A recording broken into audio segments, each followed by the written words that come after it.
That was probably the worst time ever, is flying into America as an African during the Ebola crisis. It was the craziest thing I've ever seen in an airport. You'd walk in, there'd be tension, they'd usher everybody into a special quarantine area, ask you questions that they don't normally ask. The number one question they always ask was, "Sir, have you been in contact with Ebola?" They'd always ask, "Sir, have you been in contact with Ebola?" I love the sincerity of the question. Like there was a chance my answer could be yes. And next stop, Disney World. Like what kind of person do you think I am that I'd still be embarking on a journey, having knowingly been in contact with the most deadly disease on the planet? Like who do you think I am that I'd be there like, I don't care. Booking.com has a zero refund policy. I'm going to Disney World, even if it kills me, Mickey Mouse, and everybody else, I'm going. Have you been in contact with Ebola? And they always said it like Ebola was like a distant relative. I love the phrasing. Have you been in contact with Ebola? Yeah, I spoke to him last week. He's doing well, eh? Thank you very much for asking. Ebola made flying a nightmare. One of the worst flights. I was coming from Johannesburg, South Africa, going to San Francisco. Flew, and then because of the distance of the flight, you have to stop over in Washington, and they change over your flight, so you go onto another plane, and then that plane takes you to San Francisco. And when we were changing planes, when we were switching over, the air hostess in the second plane tells the passengers that Africans are coming on board. Right?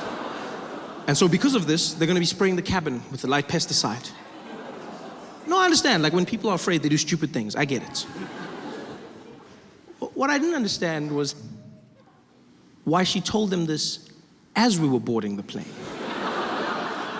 Have the decency to speak behind our backs.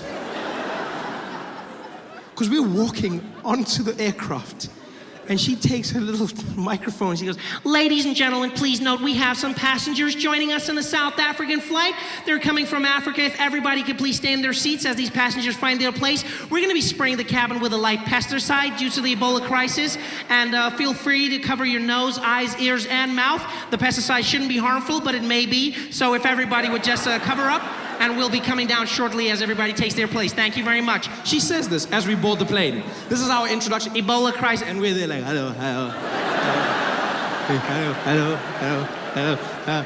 Do you know how hard it is to find a seat in a plane with people that think you're bringing them death? Do you know how hard it is? Like you're sitting there and everyone you go, it almost felt like that scene from Forrest Gump. Like as I'm walking down the plane, people are like, you can't sit here. No space. You're just walking down trying to find your Jenny. Finally, everyone's seated. We take off. Plane heads out to San Francisco. And it was by far the most tense flight I have ever been on. I coughed once. The plane shook. It wasn't even a bad cough. It was just like a little tickle. I was just like, the guy opposite me was like, "Ebola! Ebola!" I was like, "Yo, dude, calm down, man. Calm down. It's just AIDS. You're safe, buddy. Calm down. It's okay." Everyone was so stressed. The plane was tense. No one wanted food nor snacks. We finally land at the airport. The plane is taxiing to the gate, and everyone was waiting for that seatbelt sign to go off. Everyone was just, like it was more than normal, because already, I never understand why people are in a hurry on a plane to get out of their seat, like, because you can't go anywhere. Whenever a plane lands, everyone's just like, come on, come on, come on. You can't go, you're gonna go there. That's where you literally go there. It's like, come on, boom, yeah. You can't, I don't understand why people are in a hurry to go. You know who's even worse? The people at the window. You have no right to be in a hurry. You're sitting there like, come on, come on, come on, boom, yeah. Oh, that's good, yeah. Yeah, pass me my luggage. Pass it to me now, right now, yeah. I'm glad I didn't sit down for 2 more minutes. This is much more comfortable. Just stay in your seat, just wait. Ebola made it worse, 100 times worse. You know, because now everyone wants to get out of the plane. Coughing, sneezing, you can feel the tension. And as we're about to leave, the air hostess comes back on the PA and she goes, "Ladies and gentlemen, back in your seats, please. Everybody back in your seats. Unfortunately, right now, we have a health and safety official that needs to come on board just to make sure that everything is A-okay due to Ebola. We're just gonna make sure that everything is fine. So please stay in your seats, ladies and gentlemen. Again, apologies for the delay." She says this, and then this man comes on, a health and safety official, right? And he has with him a list of all the African passengers and a thermometer, right? A digital laser thermometer. And he comes on, and his job is to scan all the African passengers and get their temperature. And I think the way it works is like, if you're very hot, then you've got Ebola, right? So he's got the list, and he walks around, scans the passengers, and gets the thing, walks down, ticks their names off the list, gets the temperature, gets the names, temperature, names, finally gets to where I'm seated, and does the weirdest thing. He scans a passenger opposite me, moves to my aisle, looks at me, looks at my name, looks back at me, and then he just shrugs and walks away.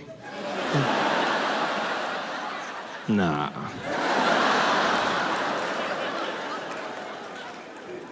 Almost as if I wasn't African enough.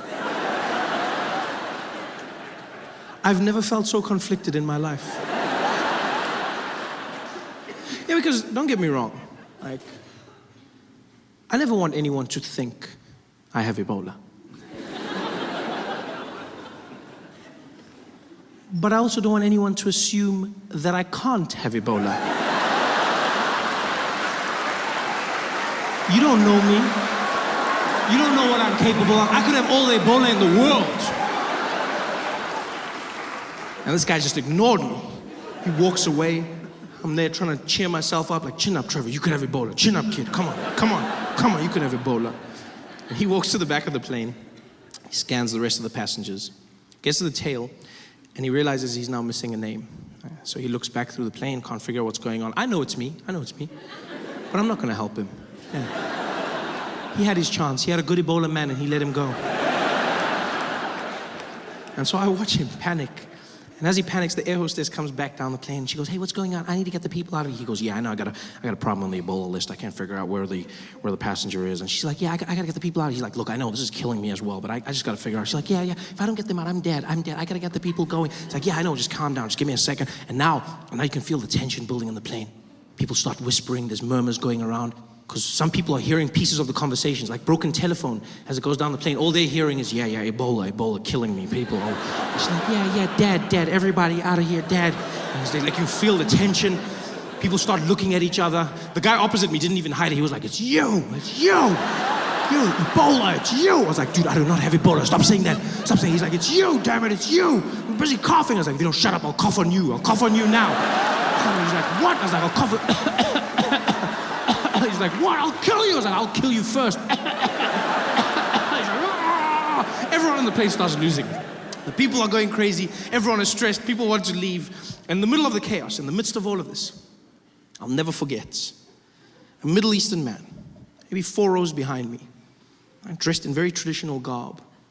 He stands up and he sticks his head into the conversation being had between the air hostess and the safety official. And he goes, excuse me, pardon me. Sorry to interrupt. I couldn't help noticing what you are talking. I just want to say, maybe you want to check. I noticed that gentleman over there was coughing a little bit. The man, he never write anything for him. I thought he was wearing a hood. Something about him, I don't know, something. Just made me a little bit uncomfortable. I thought maybe you want to check. There is, you know what they say, say something, yeah. I just, maybe you check there.